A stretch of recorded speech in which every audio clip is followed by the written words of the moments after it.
So yesterday, I actually got a follow-up phone call from the last video that I spoke about in terms of these property spookers trying to ram property down my throat. However, this call was about self-managed super funds. So I'm not sure if the company was related, but it was very coincidental that they called me about a day or two after that initial phone call. So I'm just assuming that they're together.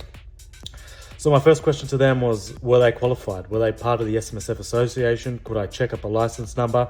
They sort of brushed off the question and they said, look, we've got plenty of investment experts, and they just kept talking about the positives.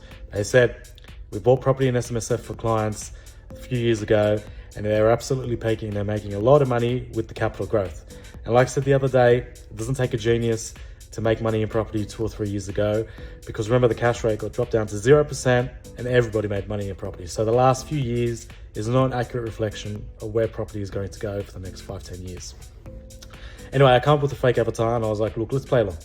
So I said to them, look, I'm a single person, making I have about 80 grand in my super on about 100 grand per year. What can I do? They said to me, 100%, I should be setting up a super fund. It is what all the rich people are doing. Their exact words, that's what they said to me. And it's a no-brainer. And of course, they were pushing me in the property direction. But in saying that, if you only have 80 grand in your super and you have a single income, you're not going to be able to buy much. Yes, you'll be able to buy a property, but it's going to be a very low quality property.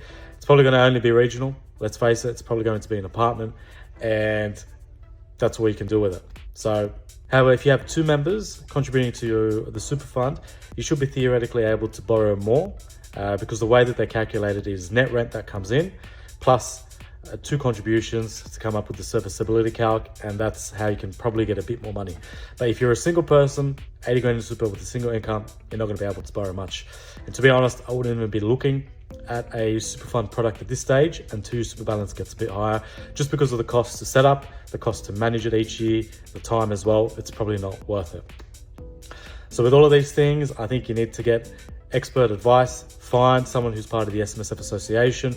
Find someone who's a tax agent that does this day in, day out, before you start looking at any of these structures, because at the end of the day, there's a lot of companies out there that are just pushing products simply to make money. Of course, this is not financial advice. Go out there, reach out to your tax agent or SMSF specialist before you do anything.